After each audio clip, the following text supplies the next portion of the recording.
नमस्कार,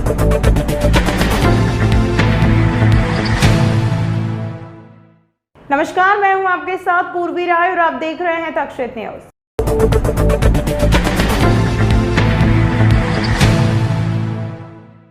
सोमवार को सुबह निगम आयुक्त रोशन सिंह साइकिल पर सवार की व्यवस्थाओं का निरीक्षण करने निकले और फ्रीगंज चौपाटी से लेकर नानाखेड़ा रोटरी तक संपूर्ण रोड को अतिक्रमण मुक्त करने के निर्देश अधिकारियों को दिया, अन्यथा अधिकारियों की वेतन वृद्धि रोकी जाएगी।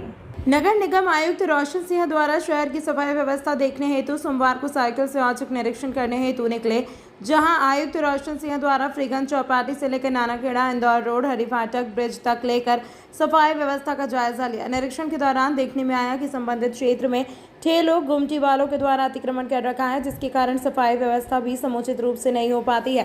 साथ ही मुख्य मार्ग होने के कारण यहां सफाई व्यवस्था चाक चौबंद होना चाहिए। आयुक्त द्वारा संबंधित जोन के अधिकारियों को निर्देशित किया कि दोबारा जब निरीक्षण हो इस प्रकार की खामियां नहीं होना चाहिए, अन्यथा वेतन वृद्धि रोकने जैसे सख्त कार्यवाही प्रस्तावित की जाएगी। साथ ही स्वास्थ्य विभाग के अमले को भी यह निर्देशित किया कि गर्मी का समय है, प्रातः 6 बजे से सफाई मित्र फील्ड में उपस्थित होकर सफाई व्यवस्था का कार्य पूर्ण करेंगे। इसी के साथ यह भी निर्देशित किया कि कमर्शियल क्षेत्रों में रात्रिकालीन विशेष रूप से सफाई करवाई जाए, जिससे सुबह सड़कें साफ एवं स्वच्छ दिखें।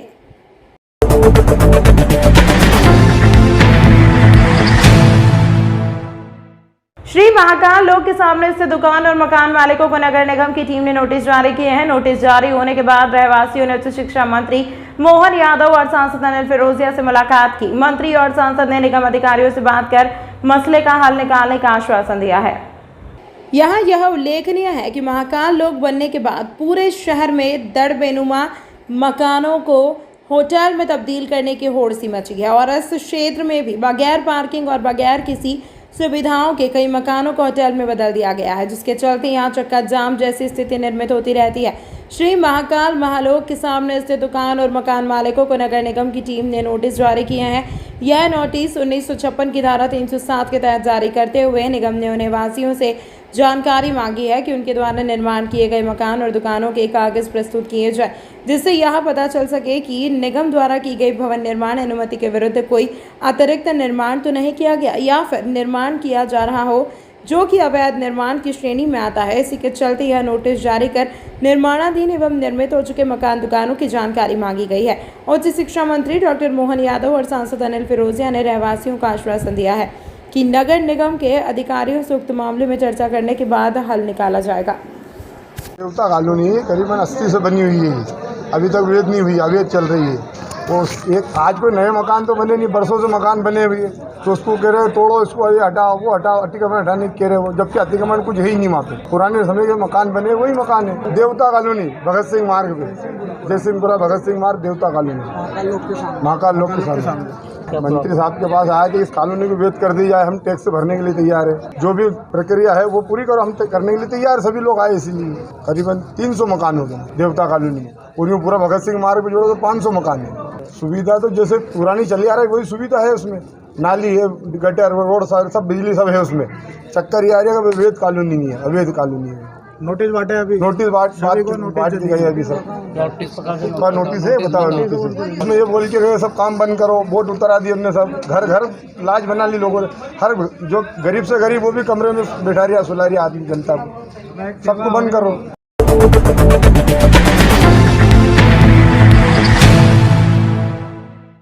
प्रधानमंत्री की योजना एक भारत श्रेष्ठ भारत के तहत तेलंगाना से लगभग 200 सदस्य प्रतिनिधि मंडल कल उज्जैन आ रहा है, जो महाकाल लोक भ्रमण एवं देव दर्शन के उपरांत त्रिवेणी संग्रहालय ऑडिटोरियम में शिव तांडव स्त्रोत की प्रस्तुति देगा। उच्च शिक्षा मंत्री डॉक्टर मोहन यादव ने इस संबंध में विस्तृत जानकारी दी। माननीय मोदी जी ने बनारस में एक भारत श्रेष्ठ भारत, हम सब परस्पर अलग अलग प्रांतों के लोग आए जाए, एक दूसरे की संस्कृति को आनंद के साथ देखे, देवस्थान के दर्शन करें। माननीय प्रधानमंत्री ने तमिलनाडु के अंदर से अच्छे कई सारे विद्वानों को ले जा करके काशी में वो कार्यक्रम कराया था, जिसके माध्यम से काशी के अंदर होने वाले वर्तमान के विकास के साथ साथ तमिलनाडु के अंदर जो वो अच्छे प्रकार के कार्यक्रम करते हैं उनको काशी में करा करके परस्पर भाईचारे का संदेश दिया था। कि हमारे ये जो धार्मिक आयोजन होते हैं, जैसे उदाहरण के लिए शिव तांडव, तो हमारे यहाँ शिव तांडव भी बहुत अच्छे ढंग से होता है, लेकिन तेलुगु में, तेलंगाना में और अच्छा होता है, तमिलनाडु में और अलग प्रकार का होता है। या कई ऐसे घटनाक्रम, जैसे आपकी जानकारी के बता दूं कि विक्रमादित्य, हमने पिछली बार विक्रमादित्य का महानाट्य कराया था हैदराबाद में। अब विक्रमादित्य को हमारे यहाँ हम विक्रमादित्य कहते हैं, वहाँ भट्टी राजकुमार कहते हैं। अब वो भट्टी हमको थोड़ा अटपटा लगा, लेकिन उन्होंने वो पूरी बात वही बताई, क्योंकि वो स्थानीय भाषा में अलग अलग नाम होगा, कोई बात। ये तेलंगाना के लगभग 300 से ज़्यादा अपने वहाँ के तेलुगु भाषी दर्शनार्थी अपने मध्य प्रदेश में आ रहे हैं। तो मध्य प्रदेश में आने में पहले सांची जाएंगे, सांची के बाद उज्जैन आएंगे, और उज्जैन में आकर के अपना महाकाल लोक का दर्शन करेंगे। और महाकाल लोक के वो जो त्रिवेणी संग्रहालय ओपन ऑडिटोरियम है, वहाँ पर उनके वहाँ के कलाकार शिव तांडव की प्रस्तुति देंगे। फिर एक छोटी प्रस्तुति अपने यहाँ से भी विक्रमादित्य की कराएंगे, लेकिन वो छोटी होगी क्योंकि अपन उनकी भाषा को समझना चाहते हैं। और ये कार्यक्रम में अपन इंदौर, उज्जैन के जो तमिल तेलुगु भाषी जो दक्षिण भारतीय लोग हैं, उनको भी आमंत्रण दे रहे हैं कि हम ये पूरा आयोजन में परस्पर आत्मीयता बनाए। और ये जो देवलोक अब अलग प्रकार से बन गया है, इसमें ये और आगे संख्या बढ़े। हम सबका सौभाग्य है, माननीय मुख्यमंत्री ने शिवराज सिंह जी चौहान और माननीय प्रधानमंत्री ने पूरे देश में सांस्कृतिक अनुष्ठान का एक दौर चलाया हुआ है। इसीलिए आपने देखा होगा कि महाकाल लोक के समय माननीय प्रधानमंत्री जी ने भी समय दिया और माननीय मुख्यमंत्री जी ने भी उसका बार बार निरीक्षण किया, पर्याप्त धनराशि दी।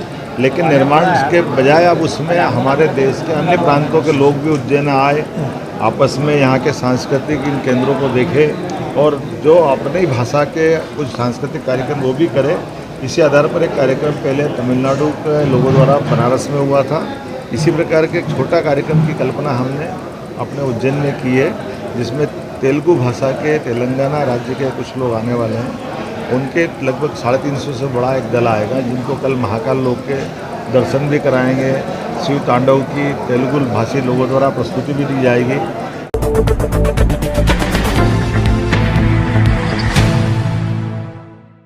पिछले 75 वर्षों में भी रेलवे के क्षेत्र में उज्जैन शहर का इतना विकास नहीं हुआ था जितना पिछले कुछ वर्षों में हुआ है। और अभी उज्जैन फतेहाबाद रेल लाइन के डबलिंग का कार्य भी स्वीकृत हुआ है और 500 करोड़ रुपए में उज्जैन रेलवे स्टेशन को अत्याधुनिक करा संवारा जाएगा। यह बात उज्जैन सांसद अनिल फिरोजिया ने कही। सांसद के अनुसार उज्जैन जबलपुर वंदे भारत ट्रेन उज्जैन होकर ही निकलेगी, इस बाईपास नहीं किया जाएगा। डबल ट्रैक की जो सौगात चल रही है, अगर आप देख रहे होंगे कि 75 साल में जो विकास नहीं हुआ तो वो अब बहुत तेज़ गति से विकास हो रहे हैं। इसमें उज्जैन में हमको कई सौगातें मिली और रेलवे द्वारा तो बहुत सौगातें माननीय प्रधानमंत्री जी और रेल मंत्री जी ने दिए, उनका मैं बहुत बहुत धन्यवाद और साधुवाद करता हूँ। उन्होंने हमको पहले हमारी इंदौर फतेहाबाद उज्जैन वाली जो लाइन थी, ये मीटर गेज थी, इसको उखाड़ दिया था और हमारे आग्रह पर उसको वापस पुनः करा और उसको डबल करा और मेमो वापस से चलने लग गई, जिससे कि हमारी जनता को, धार्मिक जनता को और ग्रामीण जनता को बहुत फ़ायदा हुआ।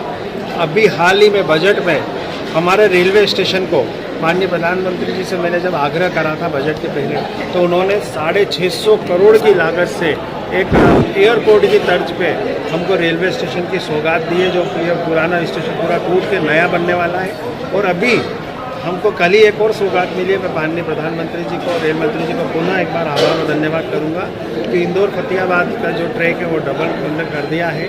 अब आपको मैं एक जानकारी और बताना चाहूँगा कि जो हमको साउथ में जाना है तो जो ट्रेनें हमको खरगोन या सेंधवा से या इटारसी से जाके पकड़ना पड़ती थी, ये सेंधवा का ट्रैक जैसे ही इंदौर तक हो जाएगा, वो काम बहुत तेज़ गति से चल रहा है। माननीय मंत्री जी, रेल मंत्री जी उसकी मॉनिटरिंग कर रहे हैं और हम भी लगे हुए हैं। वैसे ही तो ये ट्रैक बनेगा तो साउथ की जितनी भी ट्रेनें हैं वो सब इंदौर वाया फतेहाबाद होके जाएंगी, तो फतेहाबाद जंक्शन बहुत डेवलप होने वाला है। ये उज्जैन के लोगों को बहुत बड़ी सौगात है। जो तीर्थ यात्री, दर्शनार्थी या जो भी लोग साउथ में जाना चाहते हैं या साउथ से आना चाहते हैं उज्जैन, तो उनको 8 घंटे का उनका जो जर्नी है वो बचेगी और किलोमीटर्स भी कम होंगे। तो ये एक बहुत बड़ी सौगात जो है हमारे उज्जैन आलोट संसदीय क्षेत्र की जनता को मिलेगी। स्टेशन का लोकार्पण कब होने वाला है, कब भूमि पूजन करेंगे उसका? स्टेशन का भी डीपीआर बनने गई है। डीपीआर जैसे ही कंप्लीट होती है, अभी परसों जीएम भी आए थे, वो भी निरीक्षण करके गए हैं। इसके पहले डीआरएम आए थे और हमने भी निरीक्षण करा है। डीपीआर में थोड़ी बहुत जो भी कमी थी उसको हमने बताया है, उसको दूर करके डीपीआर बन के और तुरंत टेंडर की कार्रवाई हो।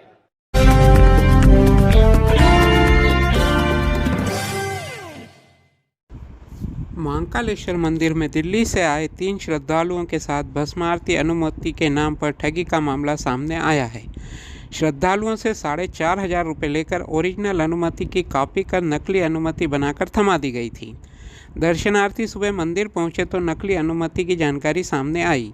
मामले में श्रद्धालुओं की शिकायत के बाद मंदिर समिति ने 2 लोगों के खिलाफ थाने में प्रकरण दर्ज कराया है। मामले में पता चला है कि श्री महाकालेश्वर मंदिर कार्यालय से 16 अप्रैल को मीडिया के नाम पर अनुमति बनवाई गई थी। इस अनुमति की कॉपी कर दर्शनार्थियों के नाम से नकली अनुमति बनाकर दी गई थी। मामले का खुलासा सुबह मंदिर भस्म आरती के लिए प्रवेश के दौरान हुआ। मंदिर के कर्मचारियों ने अनुमति चेक की तो तीनों श्रद्धालुओं की अनुमति नकली निकली। श्रद्धालु थे क्योंकि नरसिंह घाट की पूजा कराने गए थे, वहाँ पर उन्हें एक पंडित मिले थे तो उन्होंने उनसे भस्म आरती का किया। तो उन पंडित ने किसी के माध्यम से उनकी भस्म आरती की 3 टिकट करवाई। जब वो टिकट लेके जब वहाँ महाकाल मंदिर में प्रवेश करने गए तो वो टिकट स्कैन नहीं हो रही थी। टिकट जिन्होंने चेक करा उनका कहना था कि फर्जी टिकट। जिस आधार पर फिर महाकाल मंदिर से हमें एक पत्र प्राप्त हुआ, उसके आधार पर हमने थाना महाकाल पर अपराध पंजीबद्ध करा, धारा 420 उसकी जाँच चल रही है। और जो श्रद्धालु हैं भस्म आरती टिकट 200 रुपये का आता है, उन्होंने 3 टिकट बुक करवाए थे और उनसे 4,500 रुपये लिया। 1500 पर टिकट लिया, 1500 रुपये पर टिकट लिया था, जबकि भस्म आरती का 200 है वो 200 रुपये पर टिकट। क्या करने के लिए अपराध पंजीबद्ध किया गया, उसमें अभी जाँच चल रही है। 2 आरोपी हैं जो नामजद हैं। उसके बाद आगे जो भी प्रकरण में विवेचना के दौरान आएगा वो कार्रवाई की जाएगी। तमाम महत्वपूर्ण खबरों के लिए देखते रहिए तक्षशित न्यूज़।